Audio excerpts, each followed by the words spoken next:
better to approach to prepare for both UPSC and state civil services? I think yes, क्योंकि you need to have an alternative.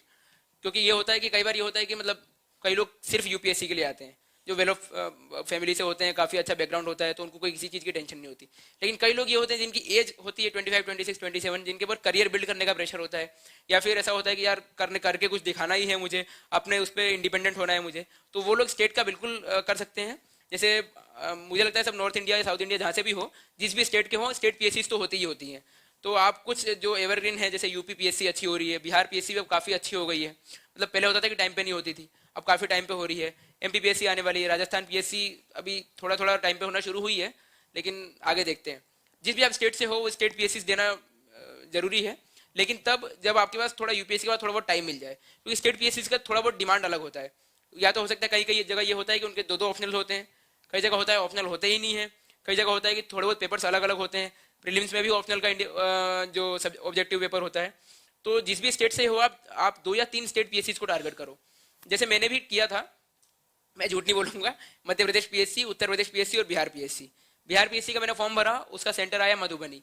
Madhubani बिल्कुल corner पे है बिहार के, और तब मेरा मेंस का पेपर था, तो वहाँ कोई फ्लाइट की और कुछ किसी चीज़ की फैसिलिटी है नहीं, तो मैं बिल्कुल अवॉइड किया मैंने जाना, क्योंकि मैं उतना टाइम दे नहीं सकता था। जाने आने में मुझे कम से कम 5 दिन लगते, और 5 दिन में मेंस के प्रिपरेशन के टाइम पे दे नहीं सकता था। तब मेरा प्रीलिम्स क्लियर हो गया था, तो बिहार मैंने दिया नहीं। मध्य प्रदेश का मैं दे नहीं पाया क्योंकि उस टाइम पे घर नहीं गया मैं, उसके पहले प्रीलिम्स था मेरा। उत्तर प्रदेश पीएससी मैंने दिया था इस साल वाला, जब मेरी एज कंप्लीट हो गई थी। तो 29 मार्च को मेरा इंटरव्यू था, और 30 मार्च को यूपीपीएससी का रिजल्ट आया था, तो उसमें मेरा प्रीलिम्स में हो गया था उस दिन। लेकिन मैं मतलब प्रे कर रहा था कि इस रिजल्ट का मेरे को कोई यूज़ ना लेना पड़े, क्योंकि उसके 3 या 4 दिन बाद इंटरव्यू का रिजल्ट आने वाला था यूपीएससी का। तो मेरे दोस्तों ने बोला यार टेंशन मत ले, नहीं देना पड़ेगा, और हुआ यही कि मेरे को मेंस देना नहीं पड़ा, इधर ही सिलेक्शन हो गया। लेकिन आप करियर के बैकअप के लिए रख सकते हो किसी भी स्टेट पीएससी वगैरह को, जिसमें भी अच्छा हो। जिस भी स्टेट से हो आप उस स्टेट को दो, और नेबरिंग 2-3 स्टेट्स का दे दो आप पीएससी, क्योंकि इस नॉलेज को आप इजीली वहाँ यूज कर सकते हो। ऐसा नहीं है कि बहुत अलग प्रिपरेशन करने की जरूरत है। उस स्टेट का कोई एक बुक ले लो आप जनरल नॉलेज की, जैसे मध्य प्रदेश की है तो पुणेकर की बुक आती है, उत्तर प्रदेश की है तो साहित्य भवन या किसी की एक पब्लिकेशन की आती है। एक स्टेट पब्लिकेशन की ले लो किसी भी बुक, जैसे यूपी की, बिहार की, हरियाणा की, इसमें बेसिक सारा नॉलेज हो कि स्टेट कब ऑर्गेनाइज हुआ या रीऑर्गेनाइज हुआ, कौन फर्स्ट गवर्नर था, कौन फर्स्ट चीफ मिनिस्टर था, कौन कौन से कल्चरल डांसेस होते हैं, ड्रामा प्रोग्राम डांस वगैरह जो भी है, कौन कौन सी बॉडीज है स्टेट में, स्टेट का पर्टिकुलर ट्राइबल कल्चर क्या है, एंशियंट कल्चर क्या है, एंशियंट हिस्ट्री क्या है उसकी, पर्टिकुलर कौन कौन सी टूरिस्ट प्लेसेस वगैरह होती है। ये सारी चीज़ें आप एक बुक से कवर कर लोगे।